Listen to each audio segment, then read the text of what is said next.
తెలుగువారి సంవత్సరాది ఉగాది ప్రకృతి పరంగా ఎన్నో విశేషాలతో ముడిపడి ఉన్నది ఉగాది పండుగ. ఇక ఉగాది రోజున ఏం చేయాలి, ఏం చేయకూడదు తదితర విషయాలు వివరించేందుకు మనతో పాటు జ్యోతిష పండితులు పాలెపు చంద్రశేఖర్ శర్మ గారు మనతో పాటు స్టూడియోలో ఉన్నారు. ఉగాది పండుగ గురించి మరిన్ని విశేషాలను అడిగి తెలుసుకుందాం. నమస్తే శర్మ గారు. నమస్కారం అమ్మా. సో ఉగాది అంటే ఏంటి అసలు?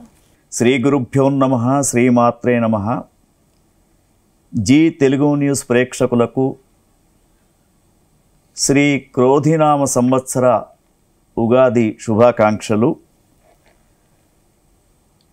యుగస్య ఆది యుగాది అని చెప్పేసి యుగం యొక్క ప్రారంభమే ఉగాది అని చెప్పేసి మనకు దానికి ఒక నిర్వచనలాగా చెప్తూ ఉన్నారు.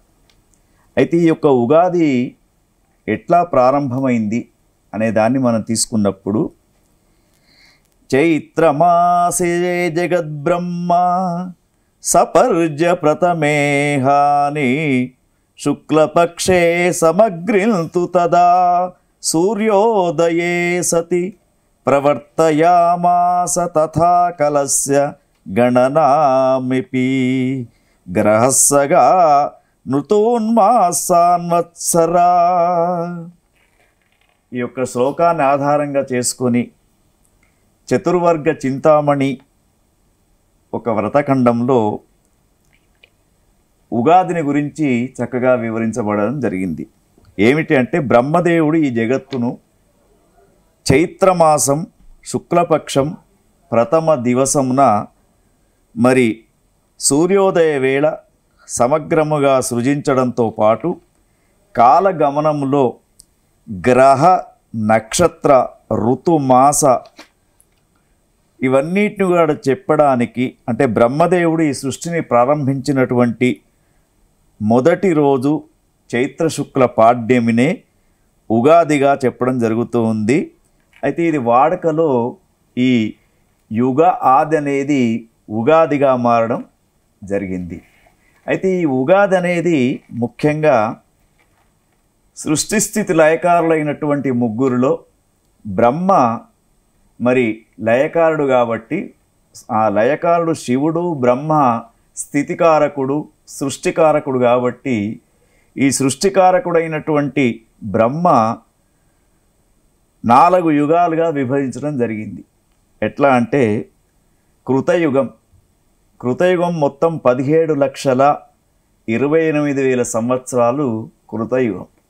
తర్వాత త్రేతాయుగానికి వచ్చేసరికి 12,96,000 సంవత్సరాలు త్రేతాయుగం.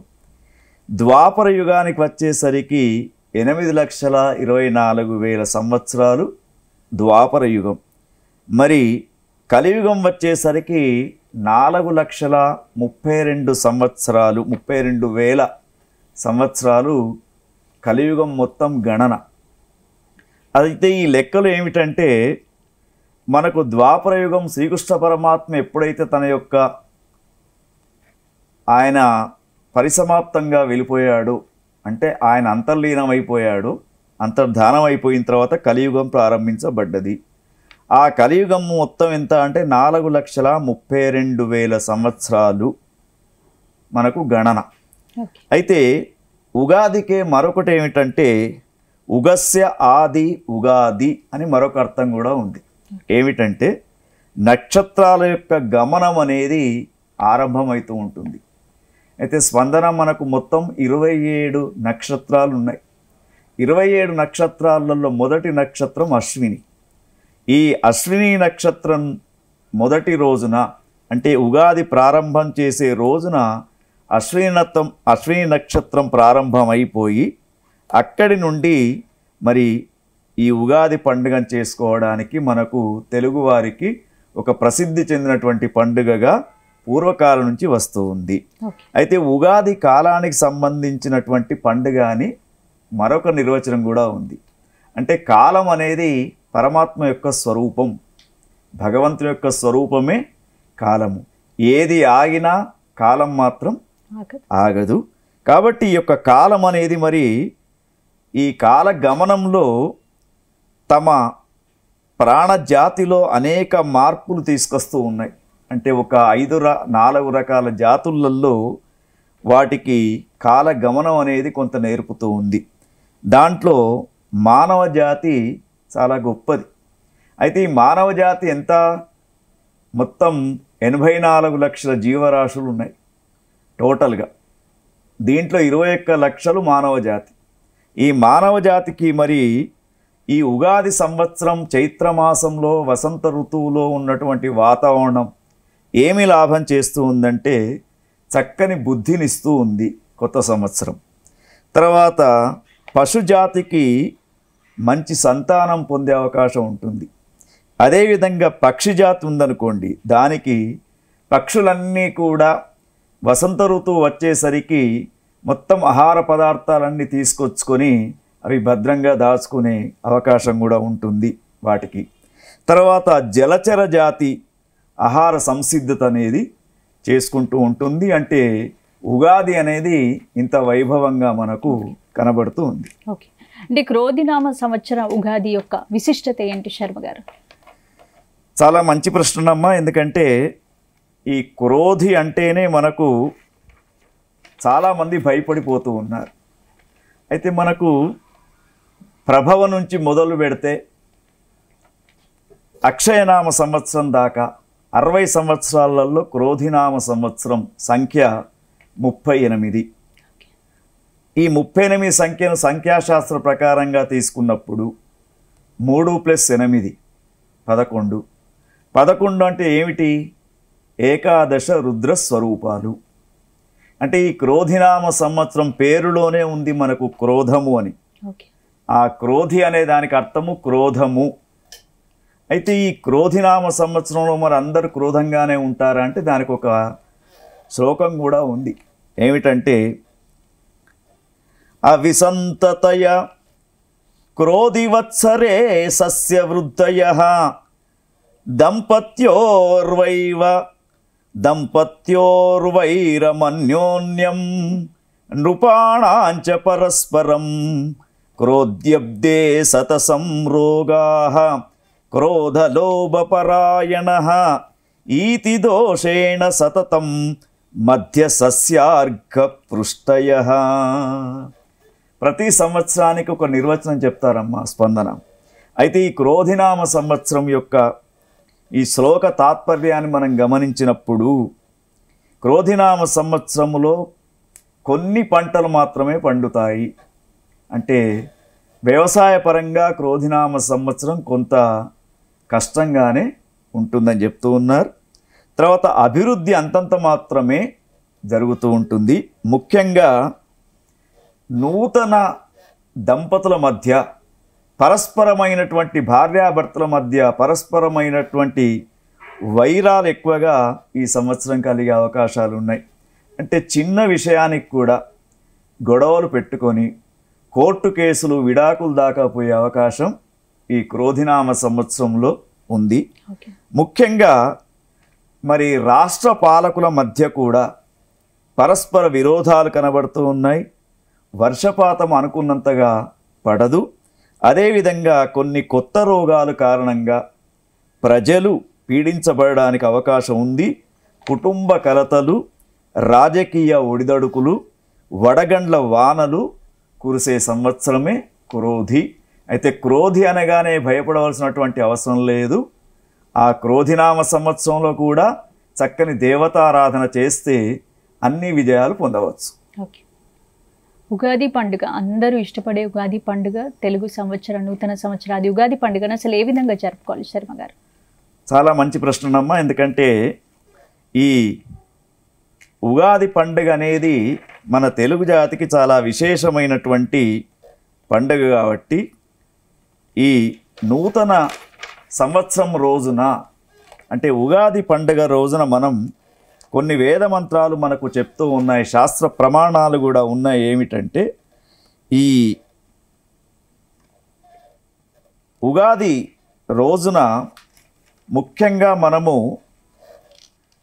బ్రహ్మ ప్రారంభించినటువంటి సంవత్సరం కాబట్టి నూతన సంవత్సర కీర్తనాద్యారంభం, ప్రతిగృహ ధ్వజారోహణం, నింబపత్రాశనం, వత్సరాది శ్రవణం, నవరాత్ర ఆరంభం. ఇవి చేసుకోవాల్సినటువంటి ముఖ్యమైనటువంటి విషయాలు ఉగాది రోజున.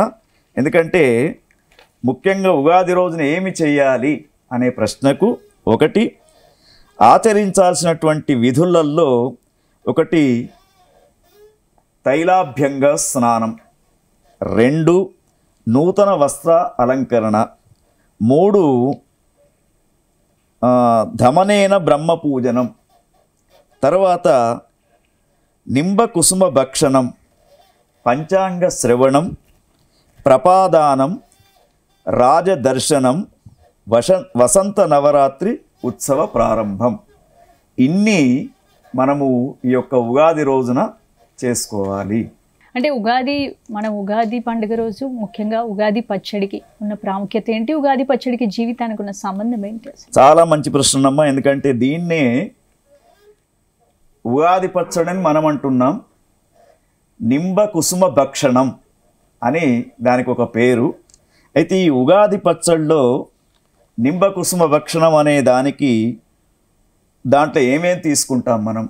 ముఖ్యంగా జీవితానికి తర్వాత ఉగాది పచ్చడికి చాలా దగ్గర సంబంధం ఉంది. ఎందుకంటే వేప పువ్వు దాంట్లో ఉగాది పచ్చడిలో కొత్త బెల్లం, తర్వాత కొత్త చింతపండు, మామిడి పిందెలు, పచ్చి మిరపకాయలు, ఉప్పు కలిపి ఉగాది పచ్చడిని షడ్రుచులతో, అంటే 6 రుచులతో ఈ షడ్రుచుల యొక్క సమ్మేళనమే ఉగాది పచ్చడి. అయితే ఈ ఉగాది పచ్చడి దీనిని ఆరోగ్యరీత్యా మనవాళ్ళు తయారు చేయడం జరిగింది. ఎందుకంటే ఉగాది పచ్చడిలో ఒక్కొక్క పదార్థం ఒక్కొక్క రకమైనటువంటి ఆరోగ్యాన్ని మనకు ఇస్తూ ఉంటుంది. ఎందుకంటే చూడండి, దాంట్లో కలిపే ప్రతి పదార్థం కూడా చక్కని ఆరోగ్యాన్ని ఇవ్వడానికి అవకాశం ఉంటుంది. అయితే ఈ ఉగాది పచ్చడిని కూడా చాలా వరకు ఏం చేస్తున్నారంటే సాయంకాలం తీసుకుంటూ ఉన్నారు.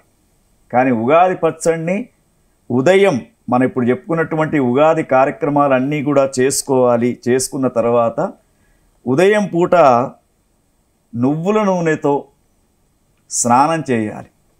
తప్పకుండా నువ్వుల నూనెతో తైలాభ్యంగ స్నానం చేసేసిన తర్వాత వెంటనే నూతన వస్త్రాలు ధరించాలి.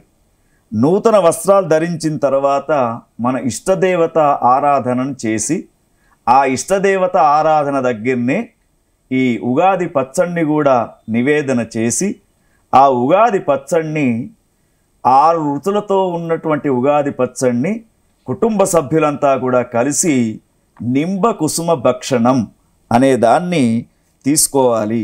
మరి నింబ కుసుమ భక్షణం చేసేటప్పుడు కూడా, అంటే ఉగాది పచ్చడిని తాగేటప్పుడు ఒక శ్లోకాన్ని కూడా చెప్పుకోవాలి.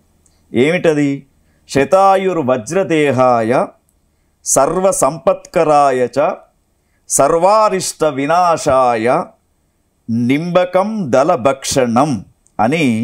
దీనికి అంటే వజ్ర సమానమైనటువంటి దేహం పొందడానికి, అన్నిటా విజయాన్ని సాధించడానికి, అరిష్టాలు దూరం చేసుకోవడానికి, దీర్ఘ ఆయుష్ను పొందడానికి 6 రుచులతో కూడుకున్నటువంటి ఉగాది పచ్చడిని సేవించాలి. 6 రుచులు ఏమిటి?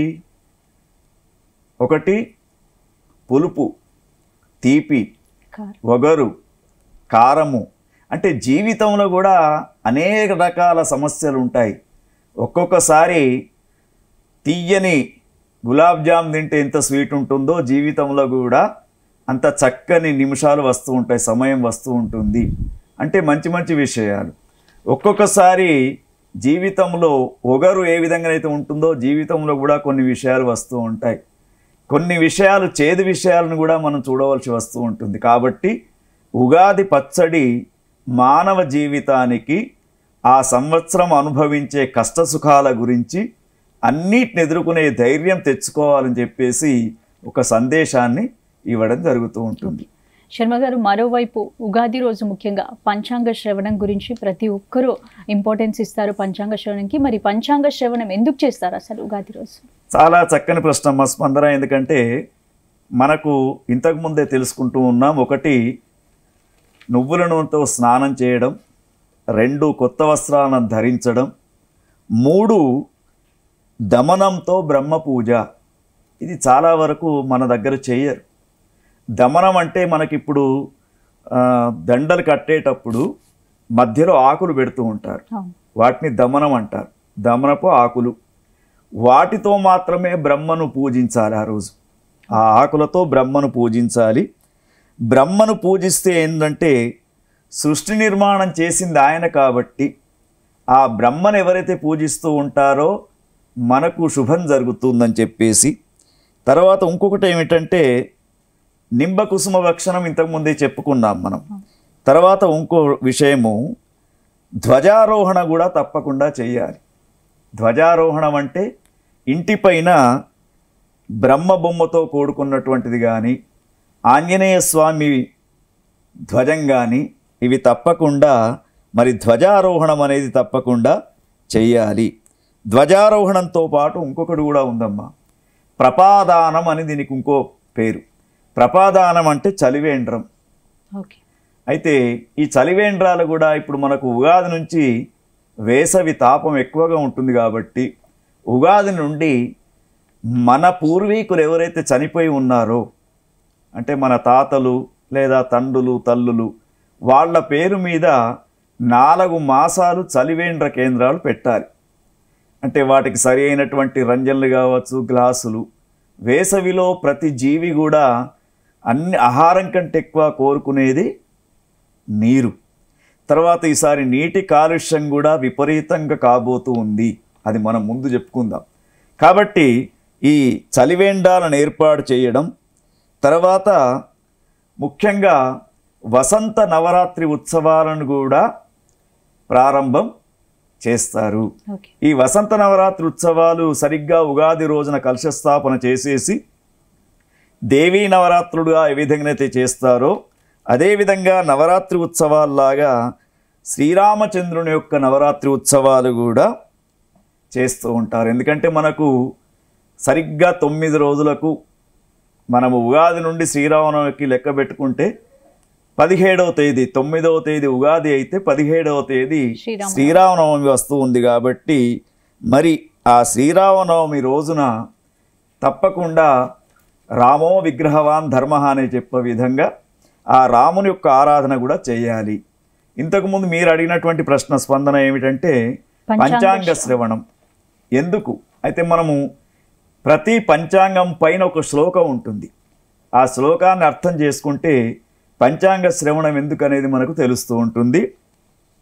శ్రీ కళ్యాణ గుణావహం రిపుహరం దుస్వప్న దోషాపహం గంగా స్నాన విశేష పుణ్యఫలదం గోదాన తుల్యం నృణాం ఆయుర్వృద్ధిదముత్తమం శుభకరం సంతాన సంపత్ప్రదం నానాకర్మ సుసాధనం సముచితం పంచాంగమాకర్ణతాం. చూడండి, శ్రీ కళ్యాణ గుణావహం దీని యొక్క అర్థం ఏమిటంటే ఉగాది రోజున పంచాంగ శ్రవణం ఎవరైతే చేసుకుంటారో వింటారో వారికి దుస్వప్నాలు కలగవు, అంటే రాత్రి పీడకలలు రావు. రిపుహరం అంటే శత్రు సంహారము. ఎవరైతే బాహ్య శత్రువులు అంతఃకరణ శత్రువులు 2 రకాలు ఉంటారు కాబట్టి ఆ శత్రువులు దూరం అయిపోతారు. ఉగాది రోజున పంచాంగ శ్రవణం ఎవరైతే వింటూ ఉంటారో గంగా స్నానం చేసినటువంటి పుణ్య ఫలితం వస్తూ ఉంటుంది, గోదానాన్ని చేసినటువంటి పుణ్య ఫలితం కూడా వస్తూ ఉంటుంది. ఆయుష్షు, సంతానము, ధనము, తర్వాత అన్ని రకాల లాభాలు ఈ యొక్క ఉగాది పంచాంగ శ్రవణంతో మనకు లభిస్తూ ఉంటాయి. ఓకే, ఇంతకుముందు చెప్పారు శర్మ గారు ఉగాది రోజు నుంచి శ్రీరామ నవరాత్రులు స్టార్ట్ అవుతాయని. ప్రతి ఒక్కరూ ఉగాది రోజు నుంచి శ్రీరామ నవరాత్రులు 9 రోజులు చేసి శ్రీరామ నవమి పండుగ జరుపుకుంటారు. ఎందుకు ఇది ఉగాదికి శ్రీరామనవమికి దగ్గర సంబంధం ఏంటి?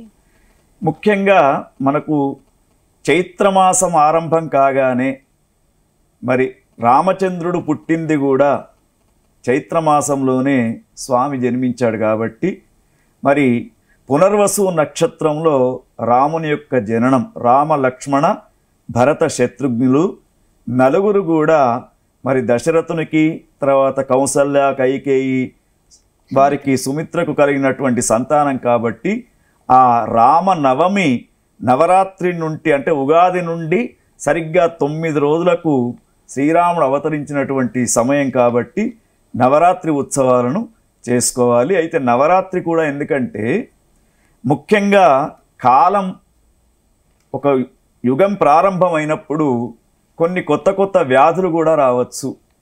భగవంతుని యొక్క ఆరాధనతో మనము విజయాలను పొందడానికి నవరాత్రి ఉత్సవాలను చేసుకుంటూ ఉంటాం.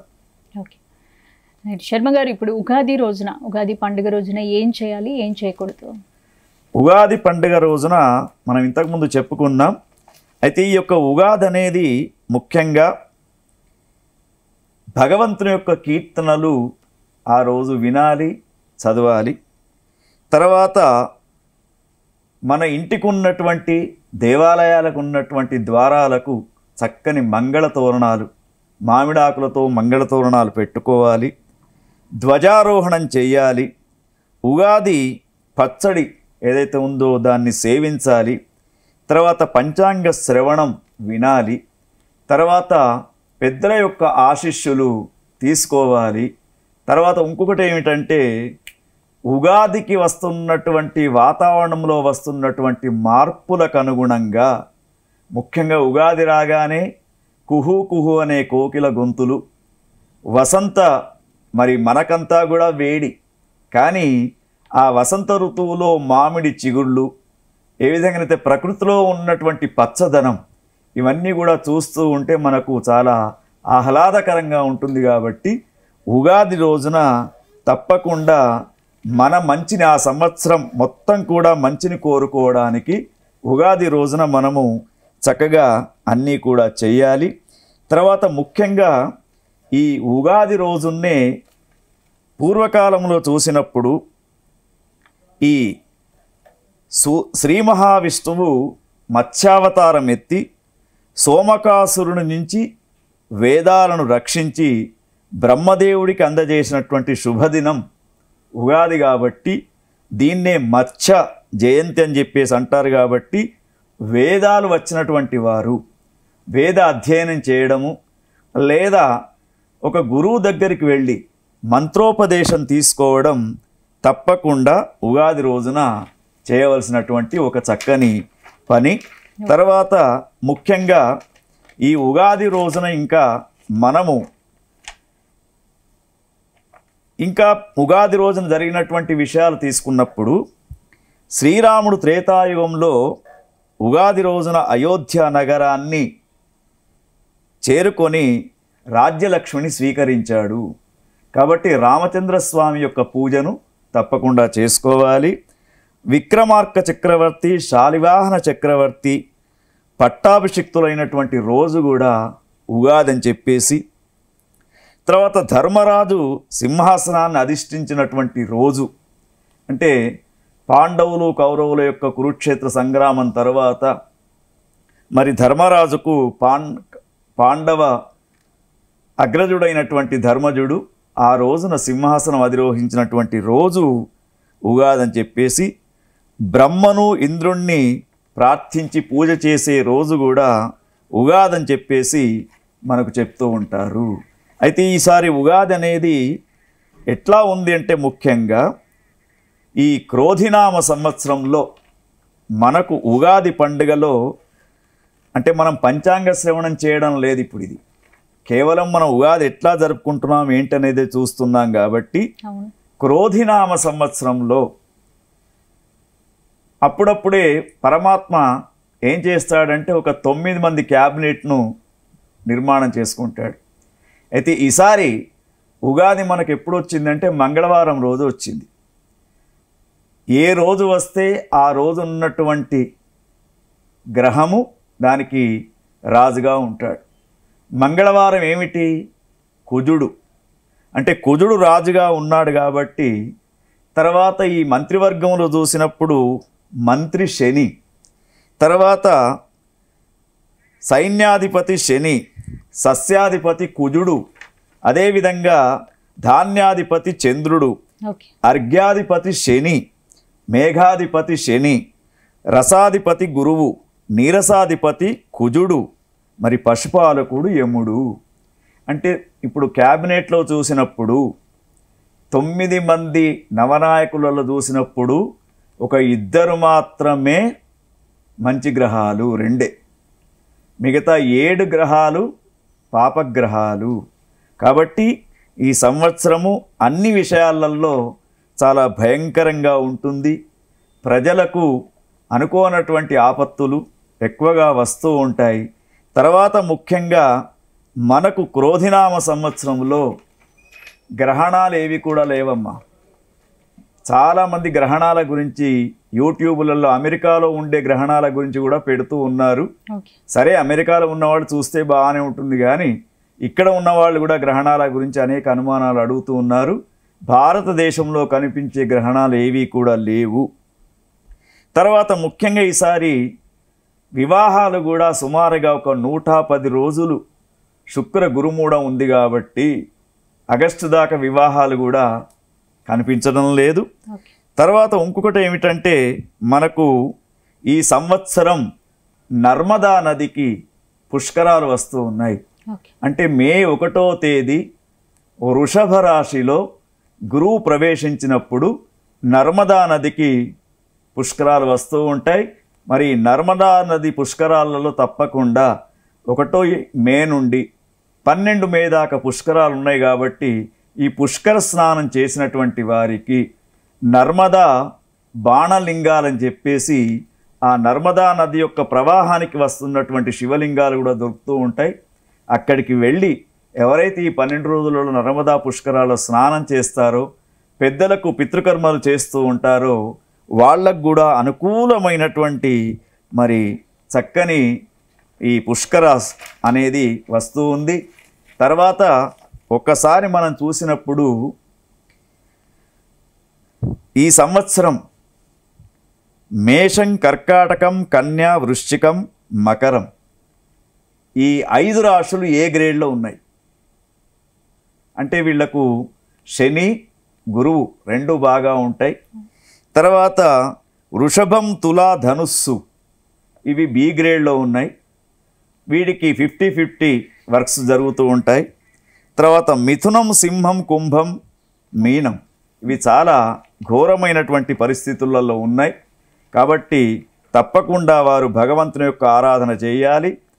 తర్వాత ముఖ్యంగా ఈ మనకు ఏదైతే మనం ఉగాది అనుకుంటున్నామో ఈ సంవత్సరం లక్ష్మీ నరసింహస్వామి వారి యొక్క ఆరాధన, రామచంద్రుని యొక్క ఆరాధన, ఆంజనేయ స్వామి యొక్క ఆరాధన చేసి చక్కగా ఉగాది పండుగను వైభవంగా అందరూ జరుపుకుంటూ మరి అన్ని విషయాలలో విజయం సాధించాలని మనం కోరుకుందాం. థ్యాంక్ యూ శర్మ గారు. ఉగాది ఈ సంవత్సరం ఎలా ఉండబోతుంది, ఉగాది రోజున ఏం చేయాలి, ఉగాది విశిష్టత, ప్రాముఖ్యత గురించి చాలా చక్కగా ఎక్స్ప్లెయిన్ చేశారు. ఇది ఇవాల్టి ఉగాది యొక్క ప్రత్యేక కార్యక్రమం. నమస్తే.